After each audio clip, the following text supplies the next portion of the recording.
മച്ചമാല നമസ്കാരം. നമ്മുടെ DK പ്രൊഡക്ഷൻ്റെ മറ്റൊരു എപ്പിസോഡിലേക്ക് പ്രിയപ്പെട്ട പ്രേക്ഷകർക്ക് സ്വാഗതം. മൈ ലൈഫ് മൈ മൂവി, എൻ്റെ സിനിമയും എൻ്റെ ജീവിതവും.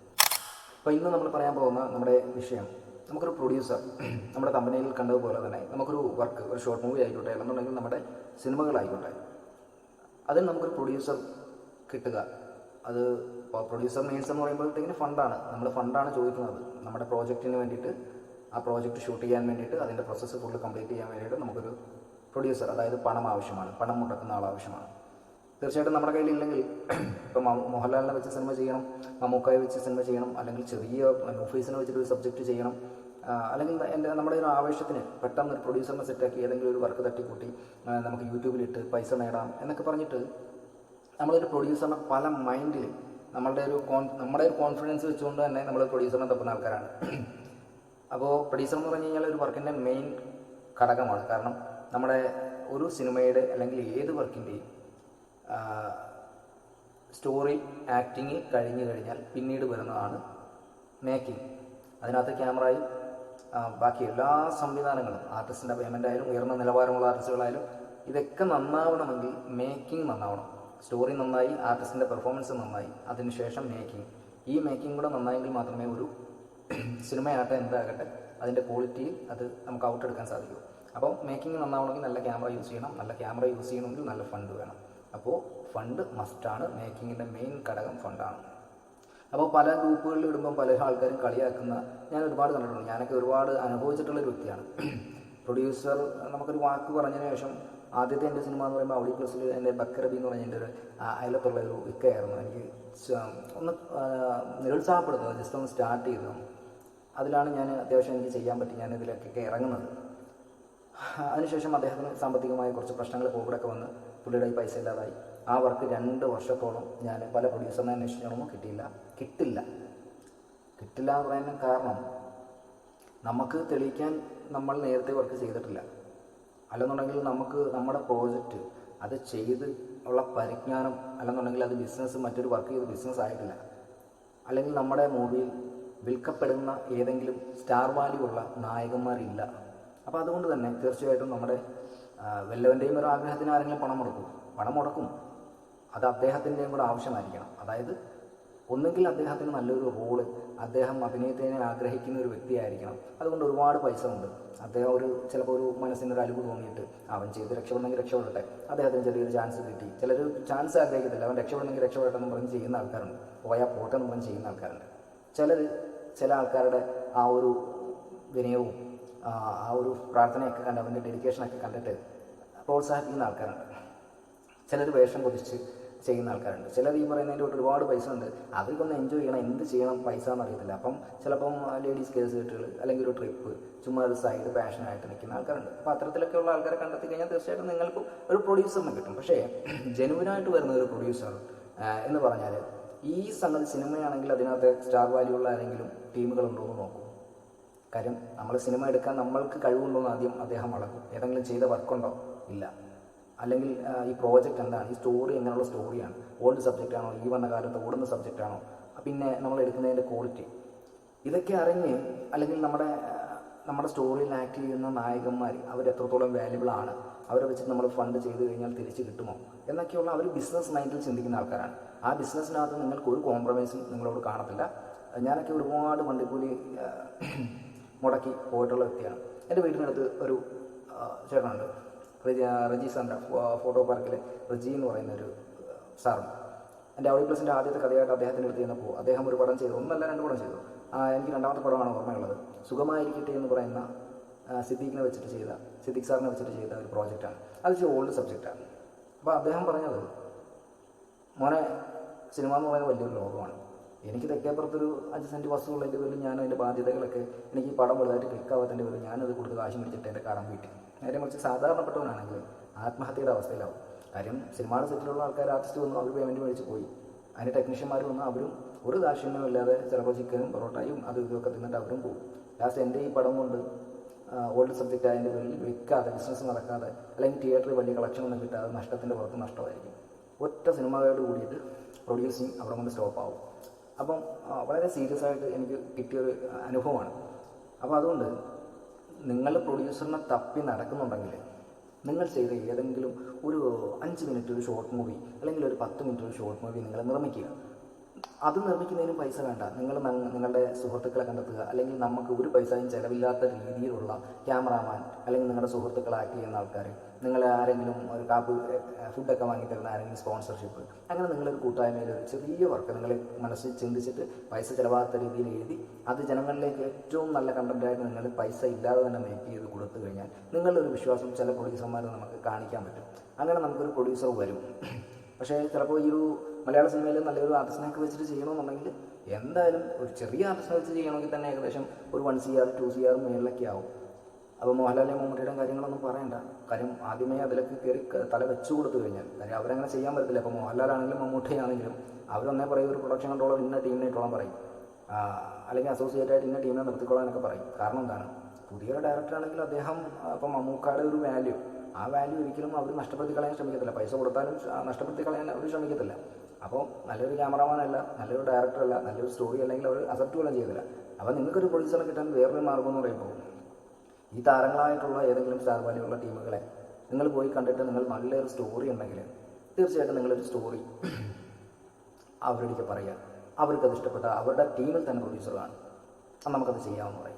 അല്ലെങ്കിൽ നിങ്ങളുടെ ബസ്സിൽ നിങ്ങൾ പ്രൊഡ്യൂസറിനെ കണ്ടെത്തിക്കൂ, ഞാൻ ഡേറ്റ് തരാം എന്ന് പറഞ്ഞു കഴിഞ്ഞാൽ പല പ്രൊഡ്യൂസർമാരും വരും. കാരണം എന്താണ്, മമ്മൂക്കാണ് ചെയ്യുന്നത് അല്ലെങ്കിൽ മോഹൻലാലാണ് ചെയ്യുന്നത്. അവർ ഈ ഉടായ്പ വർക്കിൽ ചെയ്യത്തില്ല. അവർ നല്ല പ്രൊഡക്ഷൻ കൺട്രോളറിനെ ഇട്ട് അവർക്ക് സ്റ്റോറി മൊത്തം ഇഷ്ടപ്പെട്ടെങ്കിൽ മാത്രമേ അവരുടെ അങ്ങനെ ഡേറ്റ് കൊടുക്കുള്ളൂ. അവർക്കൊരു വിശ്വാസമുണ്ട്. അപ്പോൾ ആ വിശ്വാസമുള്ള ക്രൂസിനെ ഇവർ പറയും, അതായത് മമ്മൂക്കായാലും മോഹൻലാലായാലും അതേപോലെ സെലിബ്രിറ്റീസ് പറയും ഇന്ന ടീമുകൾ ഇട്ടോ. കാര്യം അവരാകുമ്പോഴത്തേക്കിന് വലിയ പ്രശ്നം വരത്തില്ല. എല്ലാത്തിനും അടുക്കും ചിട്ടേ അവരുടെ രീതികൾ ഫുള്ള് ഇവർക്ക് അറിയാവുന്നതിൻ്റെ പേരിൽ ഫുള്ള് അവർ കൺട്രോൾ ചെയ്തോളും. അപ്പോൾ അങ്ങനെ ഒരു ഡേറ്റും കിട്ടും, നിങ്ങൾക്ക് പ്രൊഡ്യൂസറും കിട്ടും. നിങ്ങൾ പെട്ടെന്ന് നിങ്ങളുടെ സിനിമയിലേക്ക് ചിലപ്പോൾ കയറും, ചിലപ്പോൾ ആ സിനിമ വൈറലാവും, രക്ഷപ്പെടും. പിന്നെ ചെറിയൊരു ഷോർട്ട് മൂവിക്കൊക്കെ ആണെങ്കിൽ ഈ പറയുന്ന രീതിയിൽ എന്തെങ്കിലും അവാർഡുകളൊക്കെ നിങ്ങൾക്ക് കിട്ടിയിട്ടുണ്ട്, അല്ലെന്നുണ്ടെങ്കിൽ നിങ്ങളുടെ സുഹൃത്തുക്കളിൽ നിന്നൊക്കെ ഷെയർ ചെയ്തിട്ട് ഒരു പ്രോഗ്രാം ചെയ്യുക, ഒരു സംഗതി ചെയ്യുക. കാരണം ഒരു പ്രൊഡ്യൂസറിനെയും വഞ്ചിക്കരുത്. കാര്യം എന്ന് വെച്ച് കഴിഞ്ഞാൽ നമുക്ക് ഈ പൈസ ഉണ്ട്, ഒരാളുടെ കയ്യിൽ നിന്ന് പൈസ ഉണ്ട്. നമ്മൾ യൂട്യൂബിൽ പല ആൾക്കാരും പറയുന്നതാണ് നമുക്ക് യൂട്യൂബിലിട്ട് അപ്പോൾ നമുക്ക് പൈസ കിട്ടും. ഒരു എങ്ങനെയൊക്കെ പോയാലും ഒരു 1 lakh മിനിമം മര്യാദയ്ക്കൊക്കെ ചെയ്യണമെങ്കിൽ ഒരു 1 lakh ഒക്കെ ചിലപ്പം ഒരു ഷോർട്ട് മൂവിക്ക് ആയി എന്നിരിക്കട്ടെ. യൂട്യൂബിൽ എത്ര വ്യൂസാണ് കിട്ടുന്നത്, യൂട്യൂബിൽ എത്ര ഫണ്ടാണ് തിരിച്ച് കിട്ടുന്നത്? യൂട്യൂബിൽ വലുതായിട്ടൊന്നും കിട്ടില്ല. യൂട്യൂബിൽ 1 million കണക്കിന് വ്യൂവേഴ്സ് കയറി കഴിഞ്ഞാൽ മാത്രമാണ് നമുക്ക് അതിൻ്റേതായിട്ടുള്ള പ്രോഫിറ്റ് കിട്ടുന്നത്. അല്ലാതെ ഈ ഒരു സിനിമ 50 ലക്ഷം രൂപയ്ക്ക് ഒരു സിനിമ എടുത്തിട്ട് യൂട്യൂബിലിട്ടിട്ട് പിന്നെ നമുക്ക് പൈസ ഉണ്ടാക്കാമെന്ന് ചോദിച്ചാൽ നടക്കുന്ന കേസ് കേട്ടല്ല. 50 ലക്ഷം രൂപ പോയിട്ട് ഒരു 5 ലക്ഷം രൂപ വരെ കഷ്ടിച്ച് വന്നു. ആ രീതിയാണ് യൂട്യൂബിൻ്റെ വരുമാനം. കാര്യം 50 പൈസ 10 പൈസ 50 പൈസ ഒക്കെയാണ് ഒരു ആഡിന് പിന്നെ നമ്മുടെ യൂട്യൂബ് കമ്പനി കൊടുക്കുന്നത്. അത് കണ്ടിന്യൂസ് വ്യൂസ് ഇങ്ങനെ കണ്ടുകൊണ്ടിരിക്കണം എങ്കിൽ മാത്രമാണ്. അപ്പോൾ എന്തായാലും പല ആൾക്കാരും കണ്ടൻറ്റുകൾ അവരുടെ മനസ്സിലുള്ള നല്ല നല്ല ആശയങ്ങൾ ചിലപ്പം ക്ലിക്കാവുന്ന കണ്ടൻ്റ് ആയിരിക്കാം എഴുതി വെച്ചുകൊണ്ട് സ്ഥിരമായിട്ട് ഇങ്ങനെ പോസ്റ്റ് ഇടാറുണ്ട്. പ്രൊഡ്യൂസർ വേണം, അവരെന്ത് വിശ്വസിച്ചിട്ടാണ് നമ്മൾ ചിന്തിക്കണം. നമുക്ക് പ്രൊഡ്യൂസർ വേണമെന്ന് പറഞ്ഞൊരു പോസ്റ്റ് ഇട്ടാൽ നമുക്ക് തിരിച്ച് അവർക്ക് ഫണ്ട് എങ്ങനെ കൊടുക്കാം എന്ന് നമ്മൾ ജസ്റ്റ് ഒന്ന് ആലോചിക്കണം.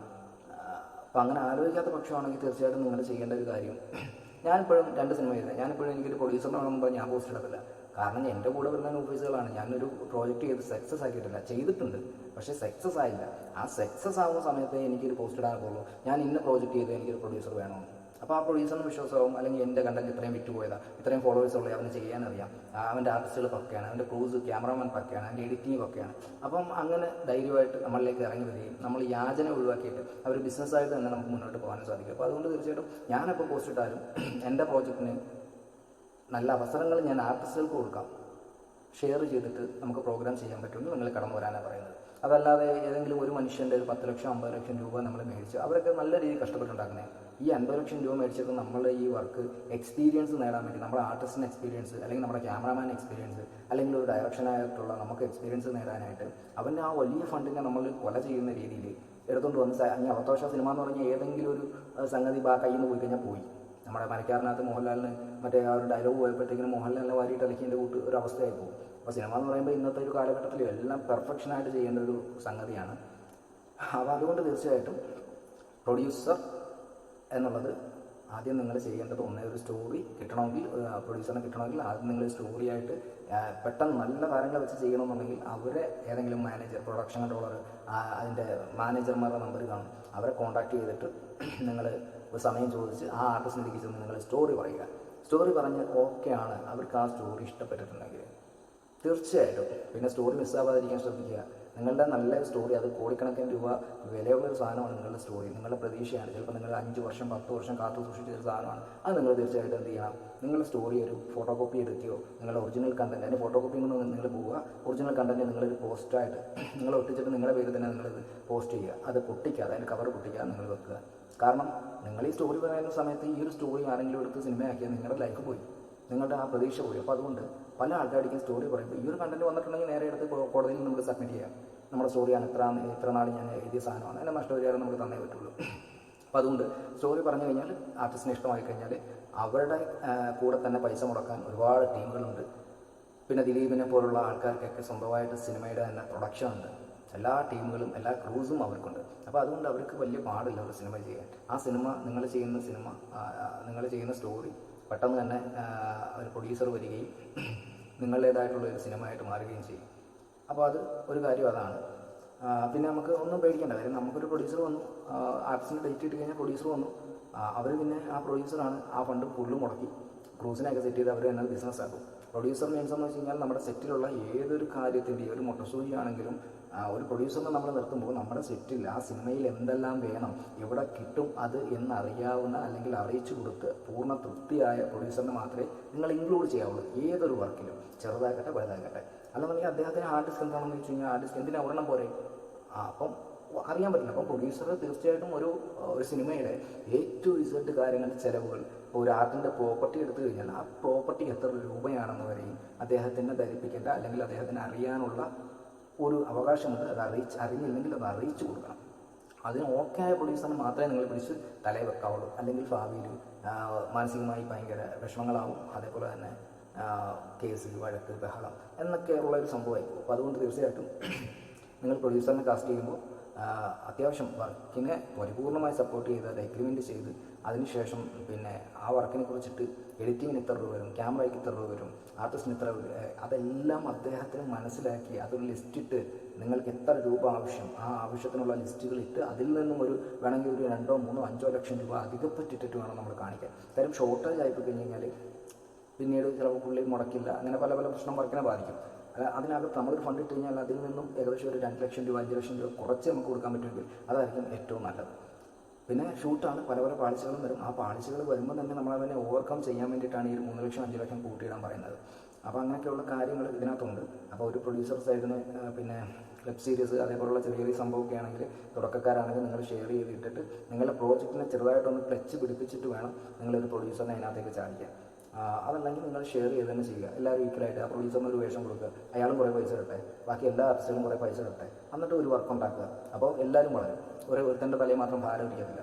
ആർട്ടിസ്റ്റും വളരും, ഡയറക്ടറും വളരും, പ്രൊഡക്ഷനും വളരും, നിങ്ങളുടെ കണ്ടൻറ്റ് ഏറ്റെടുക്കാൻ തുടങ്ങും. അതേപോലെ തന്നെ ആർട്ടിസ്റ്റിൻ്റെ ആയിരിക്കും മെയിനായിട്ടൊരു കാര്യം പറയാനുള്ളത്, നിങ്ങൾ കണ്ടിന്യൂസ് വർക്കുകൾ ചെയ്യുക. അപ്പോൾ ഒരു ഷോർട്ട് മൂവി എടുത്ത് ഒരു 10 കൊല്ലം കഴിഞ്ഞിട്ട് ചെയ്ത് കഴിഞ്ഞാൽ ആൾക്കാർ ഇത് മറന്നുപോയി, പേരേ മറന്നുപോകും. അപ്പോൾ അതുകൊണ്ട് ഷോർട്ട് മൂവി എടുത്തു കഴിഞ്ഞാൽ കണ്ടിന്യൂസ് ജനങ്ങളിലേക്ക് അത് കൊടുത്തുകൊണ്ടിരുന്നു കഴിഞ്ഞാൽ തീർച്ചയായിട്ടും അതിനൊരു അപ്ഡേഷൻ കാണും, അതിന് റീച്ച് കാണും, നിങ്ങൾക്കും ഉയർച്ച കാണും, ആർട്ടിസ്റ്റുകൾക്ക് എല്ലാവർക്കും ഉയർച്ച കാണും.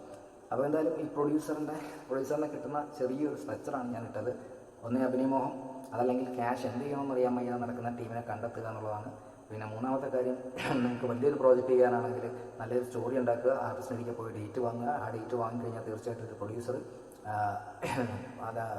മോഹൻലാലിൻ്റെയും മമ്മൂട്ടിയുടെയൊക്കെ ഡേറ്റ് കിട്ടാതെ പൈസയും കൊണ്ട് പുറകെ നടക്കുന്ന ഒരുപാട് ആൾക്കാരുണ്ട്. അപ്പോൾ നിങ്ങൾക്ക് തീർച്ചയായിട്ടും നല്ലൊരു സ്റ്റോറി ആണെങ്കിൽ തീർച്ചയായിട്ടും ഏതൊരു സെലിബ്രിറ്റിയും ഡേറ്റ് വരും. പിന്നെ പല ആൾക്കാരും പട്ടിഷോ കാണിക്കുന്ന ആൾക്കാരുണ്ട്, അവരൊക്കെ ആ രീതിയിൽ ഒഴിവാക്കി നിർത്തുക, അവരിക്കൊന്നും പോകാതിരിക്കുക എന്നുള്ളതാണ്. അവരെ ഒച്ചയ്ക്ക് സിനിമ ചെയ്യുള്ളൂ. സിനിമ ഇപ്പം അത്യാവശ്യം ഓഫീസിനെ വെച്ചിട്ട് ചെയ്താലും സിനിമ വിജയിക്കും. പിന്നെ കൂടുതലും ബിസിനസ് നടക്കണമെന്നുണ്ടെങ്കിൽ ചില ആർട്ടിസ്റ്റുകളുടെ താരങ്ങൾ അതിനകത്ത് വേണം, ചില സിനിമയ്ക്ക് കൂടിയേ തീരുള്ളൂ. അപ്പോൾ അതുകൊണ്ട് ഇപ്പം മോഹൻലാലും മമ്മൂട്ടിയൊക്കെ എന്ന് വെച്ച് കഴിഞ്ഞാൽ പണ്ടേ മുതൽ കടന്നു വന്ന നല്ല ആർട്ടിസ്റ്റുകളാണ്. പക്ഷേ ബാക്കിയുള്ളവരെ സംബന്ധിച്ചിടത്തോളം ഇങ്ങോട്ട് വരുമ്പോഴൊക്കെ ഇന്നലെ കിടന്നു വന്നിട്ട് പട്ടിഷോ കാണിക്കുന്ന കുറേ ആൾക്കാരുണ്ട്. അവരെ ദയവ് നിങ്ങൾ വളർത്താതിരിക്കുക, കുറേ കിടന്ന് കാല് പിടിക്കാതിരിക്കുക. ഞാനൊക്കെ ഒരു ടീമിനെ കാണാൻ വേണ്ടിയിട്ട് ആദ്യമായിട്ട് പടത്തിന് പോയപ്പോൾ പുള്ളി ചോദിച്ചത് ആ പടം 6 ലക്ഷം രൂപ 10 ദിവസത്തേക്ക്. അദ്ദേഹത്തിന് വിറ്റാൽ പോലും കിട്ടത്തില്ലത്, ആ രീതിയിലുള്ള സംഭവമാണ്. അപ്പോൾ എന്തായാലും അത് നടക്കത്തില്ല, നമ്മളിനി പോരുകയും ചെയ്തു. കാര്യം 6 ലക്ഷം രൂപ കൊടുത്തിട്ട് നമ്മൾ കിടക്കാരനാവുന്നതിനേക്കാൾ നല്ല പുതുമുഖങ്ങളെ വെച്ചിട്ട് ചെയ്ത് കഴിഞ്ഞാൽ അവർക്കൊരു എക്സ്പീരിയൻസ് എങ്കിലും ആവുമല്ലോ. അപ്പോൾ എന്ന് ആലോചിച്ചിട്ടാണ്. അപ്പോൾ എന്തായാലും പ്രൊഡ്യൂസറിന് കിട്ടാനുള്ള ഈ 2-4 മാർഗ്ഗമാണ് നമ്മൾ ഡിസ്കസ് ചെയ്തത്. എന്തായാലും മാക്സിമം നിങ്ങൾ നല്ല ചെറിയ കണ്ടൻറ്റുകൾ ഉണ്ടാക്കാൻ ശ്രമിക്കുക, വളരെ മനോഹരമായ ഡിഫറൻ്റ് ആയിട്ടൊരു സ്റ്റോറി ഉണ്ടാക്കാൻ ശ്രമിക്കുക. അതേപോലെ തന്നെ നിങ്ങളുടെ കഴിവ് തെളിയിച്ചിട്ട് ഏതെങ്കിലും പ്രൊഡ്യൂസറിനെ കണ്ടെത്തുക, അതല്ലെങ്കിൽ നിങ്ങളുടെ ഫ്രണ്ട് സർക്കിളിൽ നിന്നും ഷെയർ ചെയ്തിട്ട് ഒരു പ്രോജക്റ്റ് ചെയ്യുക. അതല്ലെങ്കിൽ പണം എന്ത് ചെയ്യണം എന്നറിയാൻ വയ്യാതെ നടക്കുന്ന നമുക്ക് വള്ളിയാകാത്ത ഏതെങ്കിലും ഒരു ടീമിനെ പിടിക്കുക. അവർക്ക് എങ്ങനെയും കൺവിൻസ് ചെയ്ത് എഗ്രിമെൻറ്റ് ചെയ്തിട്ട് നിങ്ങൾ പ്രൊഡ്യൂസറുമായിട്ട് അടുത്ത വർക്കിലേക്ക് പോവുക. പിന്നെ കുറച്ച് വളഞ്ഞ വഴിയൊക്കെ ഉണ്ട്. ചിലരൊക്കെ ലേഡീസ്, കള്ള്, അതേപോലുള്ള വെറും എൻജോയ്മെൻറ്റ് വേണ്ടിയിട്ട് സിനിമ പിടിക്കാനായിട്ട് നടക്കുന്നുണ്ട്. അങ്ങനെ നടക്കുമ്പോൾ നിങ്ങളുടെ മാനവും അതേപോലെ തന്നെ നിങ്ങളുടെ പ്രോജക്റ്റും ഒക്കെ ചിലപ്പോൾ പാതി വഴിയിലായി പോകും, പത്രത്തിൽ പേര് വരും, അങ്ങനെ ഒരുപാട് പ്രശ്നങ്ങളൊക്കെ വരും. അതും നിങ്ങൾ ദയവായി സൂക്ഷിക്കുക.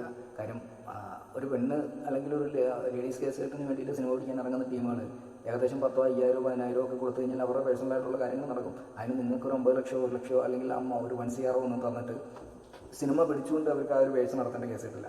അപ്പോൾ അത് വളരെ വ്യക്തമായിട്ട് മനസ്സിലാക്കുക. ചിലപ്പോൾ കാര്യങ്ങളൊക്കെ കഴിഞ്ഞിട്ട് അവരിട്ടിട്ട് പോകും, നിങ്ങളുടെ പ്രോജക്റ്റ് അതോടുകൂടി പെട്ടിയിലാവും. അപ്പോൾ എന്തായാലും അടുത്തൊരു എപ്പിസോഡിൽ വീണ്ടും കാണാം. ചാനൽ ഇഷ്ടപ്പെട്ടിട്ടുണ്ടെങ്കിൽ ഷെയർ ചെയ്യുക, കമൻറ്റ് ദയവായിട്ട് അറിയിക്കുക. അപ്പോൾ